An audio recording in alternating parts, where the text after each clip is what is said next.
Hello दोस्तों, आज हम एक नए एडमिशन फॉर्म के बारे में बात करने जा रहे हैं जो कि पांडिचेरी यूनिवर्सिटी से है। दोस्तों ये एक सेंट्रल यूनिवर्सिटी है और नेक्स्ट से ए ग्रेड प्राप्त है इसको। दोस्तों ये एप्लीकेशन फॉर्म पहले जा चुका था बट इन्होंने अभी अपनी डेट एक्सटेंड कर दी है, तो ये आप फॉर्म अप्लाई कर सकते हैं। दोस्तों सबसे पहले ध्यान रखने वाली बात ये है कि इसके अंदर सिर्फ फेलोशिप होल्डर ही अप्लाई कर सकते हैं। उन्होंने एलिजिबिलिटी के अंदर बताया है कि UGC, CSR, NF, OBC, NFSC, MANF या कोई भी नेशनल लेवल का एग्जामिनेशन है, उनके पास जेआरएफ वगैरह है, फेलोशिप है, तो वही अप्लाई कर सकते हैं। और उन्होंने एससी एसटी के लिए 500 रुपये फ़ीस बताई है और पीएच जेंडर के लिए नील बताई है फ़ीस, कोई फ़ीस नहीं लगेगी उनकी। अदर कैटेगरी वालों के लिए 1000 रुपये फ़ीस है। और दोस्तों आगे इन्होंने कुछ इंपॉर्टेंट डेट्स वगैरह बताई है, ये देख लीजिए दोस्तों। पहले लास्ट डेट 12 जनवरी थी, पर अब ये डेट 30 जनवरी तक है, तो आप इसको अप्लाई कर सकते हैं 30 जनवरी तक। अब हम इनका इन्फॉर्मेशन ब्रोशर देख रखते हैं क्योंकि उसके अंदर काफ़ी और इन्फॉर्मेशन भी दी हुई है। ये देखिए दोस्तों, ये इसका इन्फॉर्मेशन ब्रोशर है, तो इसके अंदर बताया भी हुआ है कि ये सिर्फ एग्जेम्प्टेड कैटेगरी वालों के लिए है। इन्होंने आगे कुछ इन्फॉर्मेशन दी है। सबसे पहले इन्होंने यही फ़ीस वगैरह बताई है और इन्होंने यहाँ पर बताया कि 55% मार्क्स पीजी के अंदर होने चाहिए। आगे एलिजिबिलिटी वगैरह बताई है कि क्या एलिजिबिलिटी चाहिए, तो एलिजिबिलिटी इन्होंने फिर से वही बताई है। तो आप ध्यान रखिएगा कि ये सिर्फ एग्जेम्प्टेड कैटेगरी वालों के लिए है। अब हम ये कुछ और इन्फॉर्मेशन देख लेते हैं। इन्होंने यहाँ पर एजुकेशन क्वालिफिकेशन बताई है फुल टाइम वालों के लिए, जिन्होंने 10+2+5 के हिसाब से डिग्री की है तो वो भी अप्लाई कर सकते हैं।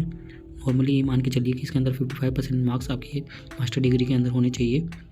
और आगे यहाँ पर अपने अकॉर्डिंग आप पढ़ भी सकते हैं यहाँ पर। और यहाँ पर इन्होंने रिजर्वेशन भी बताया है कि किस कैटेगरी के हिसाब से क्या रिजर्वेशन रहेगा। और आगे हम अभी सीटों की संख्या वगैरह देख लेते हैं। तो ये देख लीजिए दोस्तों, इन्होंने कुछ सीटों की संख्या बताई है और सब्जेक्ट बताए हैं और उनकी एलिजिबिलिटी भी यहाँ पर लिखी हुई है, तो ताकि आपको आसानी रहे। दोस्तों कुछ सब्जेक्ट ऐसे भी हैं जिनके अंदर कोई सीट नहीं है, तो हम जिनमें सीटें हैं उनके बारे में बात करेंगे। सबसे पहले एंथ्रोपोलॉजी के अंदर 4 सीटें हैं, अप्लाइड साइकोलॉजी के अंदर 4 सीटें हैं, बैंकिंग टेक्नोलॉजी के अंदर 35 सीटें हैं, बायोकेमिस्ट्री और मॉलिक्यूलर बायोलॉजी के अंदर 9 सीटें हैं, बायो इन्फॉर्मेटिक्स के अंदर 15 सीटें हैं, बायोटेक्नोलॉजी के अंदर 9 सीटें हैं, केमिस्ट्री के अंदर 28, कॉमर्स के अंदर 4 प्लस एक अलग सेंटर के अंदर 6 सीटें और हैं। और computer science and engineering computer science के अंदर 9 सीटें हैं, डिजास्टर मैनेजमेंट के अंदर 8 सीटें हैं, ड्रामा एंड थिएटर आर्टिस्ट के अंदर 6 सीटें हैं, अर्थ साइंस के अंदर 14 सीटें हैं, आर्कोलॉजी के अंदर 6 सीटें हैं और मास कम्युनिकेशन के अंदर 8, इलेक्ट्रॉनिक एंड कम्युनिकेशन इंजीनियरिंग के अंदर 15 सीटें हैं, इन्वायरमेंटल टेक्नोलॉजी के अंदर 9, फूड साइंस एंड न्यूट्रिशन के अंदर 16 सीटें हैं, फ्रेंच के अंदर 6 सीटें हैं, ग्रीन एनर्जी टेक्नोलॉजी के अंदर 27, हिंदी के अंदर 4, इंटरनेशनल बिजनेस के अंदर 33 seat, library and information science के अंदर 9 सीटें हैं, मैनेजमेंट स्पेशलाइजेशन कोर्सेज के लिए टोटल 39 सीट हैं और 2 सीट अलग सेंटर के अंदर है।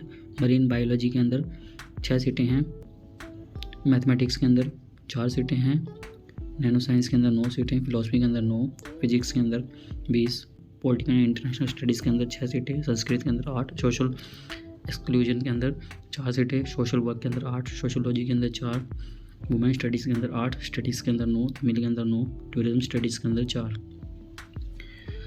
ऐसे ही इन्होंने यहाँ पर फ़ीस बताई है। फ़ीस काफ़ी कम है क्योंकि एक सेंट्रल यूनिवर्सिटी है, उसके हिसाब से फ़ीस काफ़ी कम है दोस्तों। तो ह्यूमैनिटीज़ और साइंस सब्जेक्ट के लिए 2500 या 3500 फ़ीस रहेगी। टोटल यहाँ पर फ़ीस काफ़ी कम है दोस्तों। इन्होंने ह्यूमैनिटीज़ के लिए 17,628 रुपये फ़ीस बताई है फर्स्ट सेमेस्टर के लिए, और साइंस के लिए 24,628, और बाकी सेमेस्टर के लिए 5,750 और साइंस के लिए 11,750 रुपये है, जो कि फीस काफ़ी कम है।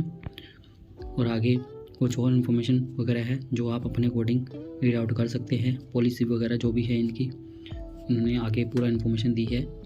दोस्तों आप में से काफ़ी लोगों ने हमारे चैनल को सब्सक्राइब नहीं किया हुआ है। यदि आप नए हैं तो हमारे चैनल को सब्सक्राइब कर सकते हैं और आप हमसे टेलीग्राम पर भी जुड़ सकते हैं ऐसे ही पीएचडी से रिलेटेड नए अपडेट के लिए।